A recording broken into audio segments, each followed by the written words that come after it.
I still remember the way he looked at me that day, like I was a stranger carrying someone else's child. I was pregnant with his baby, but he walked away without a second glance. What hurt the most wasn't losing him, it was discovering later why he left. If you think you've heard stories about heartbreak, betrayal, and love, I promise you, this one is different. Because sometimes the truth doesn't just change everything, it destroys everything you thought was real. Before I begin, I want you to do something simple. If you believe love should never come with lies, hit that subscribe button. And tell me in the comments, would you forgive someone who abandoned you at your lowest? Because by the end of this story, you might not be so sure. Before him, my life was quiet. Not perfect, just quiet. I lived in a small rented portion at the edge of the city, the kind of place where the walls were thin enough to hear your neighbors' arguments and the ceiling fan made more noise than wind. I worked long shifts at a local clinic, mostly assisting patients, filling forms, and sometimes just sitting beside people who had no one else. Life wasn't easy, but it was honest. I didn't have big dreams, I wasn't chasing luxury or attention. All I wanted was stability, maybe someday a small family, someone who would sit beside me at the end of the day and ask, "How was your day?" and actually listen. But life doesn't ask what you want, it just happens. And then, I met him. He walked into the clinic one afternoon, holding his arm like it hurt more than he wanted to admit. There was nothing extraordinary about him at first glance. Simple clothes, tired eyes, but there was something in the way he spoke, calm, respectful, like he saw people, not just faces. I treated his minor injury, wrapped his arm and told him it would heal in a few days. He smiled and said, "I guess I'll have to come back just to make sure you did a good job." I laughed. I don't even know why, but that moment stayed. He did come back, not for the injury, but for conversations. At first it was small talk, weather, work, random stories. But slowly, those conversations became longer, deeper. He told me about his struggles, how life hadn't been kind to him either, and somehow, without realizing it, I started seeing myself in him. And maybe that's where it all began. We didn't fall in love overnight. There were no dramatic confessions, no sudden sparks, just time. Time spent talking, time spent understanding each other, time spent laughing over things that didn't even make sense to anyone else. He started waiting for me after my shifts. Sometimes we'd walk for hours without noticing how late it had gotten. Sometimes we'd just sit in silence, and it felt enough. For the first time in my life, I didn't feel alone. He wasn't perfect, but he was real, and that mattered more than anything. One night, under a sky that looked heavier than usual, he held my hand and said, "I don't have much, but whatever I have, I want to share it with you."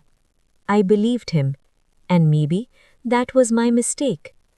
It didn't happen suddenly. The change was slow, almost invisible.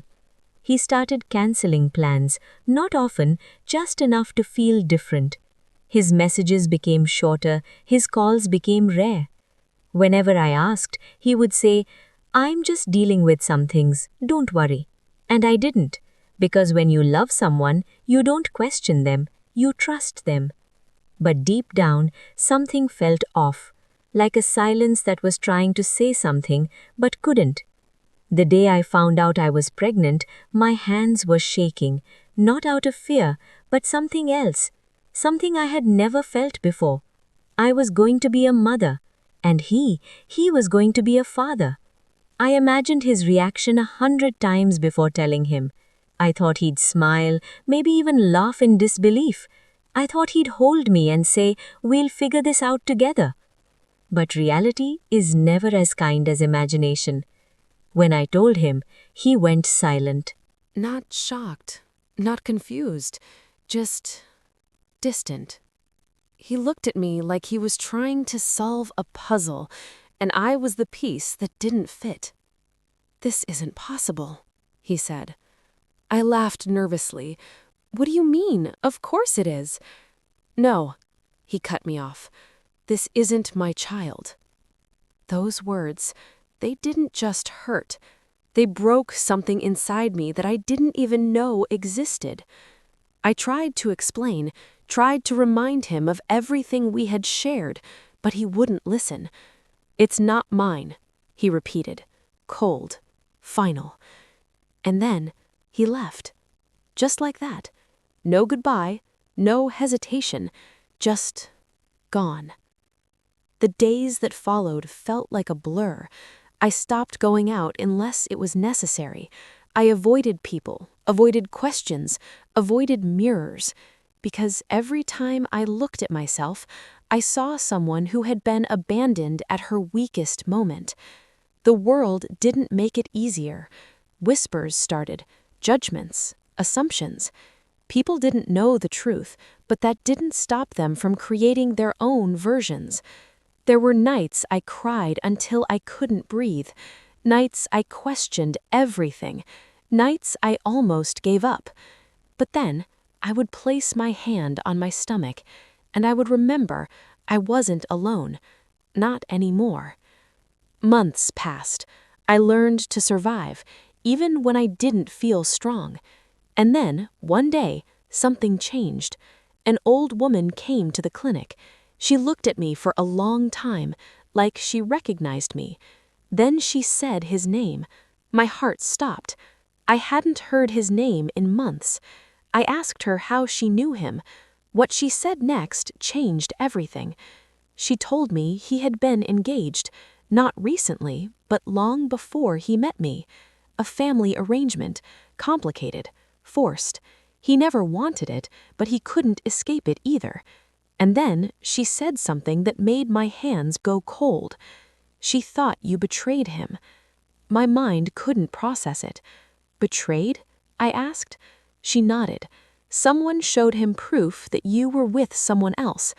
I felt like the ground had disappeared beneath me, because I had never, ever been with anyone else. The truth came slowly, painfully. The old woman he was supposed to marry had found out about me, and she didn't just want him back, she wanted me gone.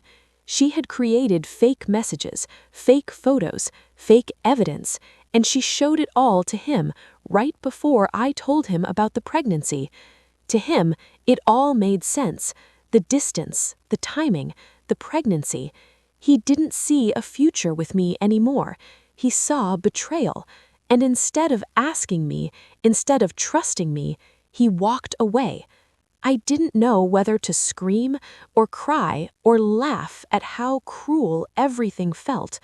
Months of pain, all because of a lie. But the story didn't end there, because one day he came back.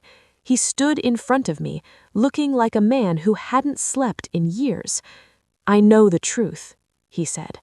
I looked at him, and for a moment I felt everything again. Love, pain, anger. "You should have known it before," I replied. His eyes filled with regret. I was wrong. Wrong.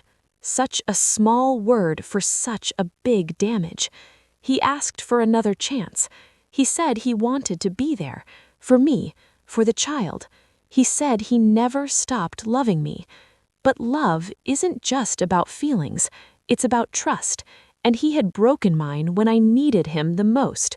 So I looked at him, and for the first time I didn't feel weak. "I learned to live without you," I said softly. "Now I need to learn how to stay that way." He didn't argue. He just stood there, carrying the weight of his choices. And then he walked away. This time it was my decision. Some people don't lose you because they don't love you. They lose you because they didn't trust you when it mattered most. So tell me, if you were in my place, would you forgive him, or would you walk away, like I did? Comment your answer below, and if you believe that truth always finds its way back, even when it's too late, make sure you subscribe, because some stories aren't just stories, they're lessons.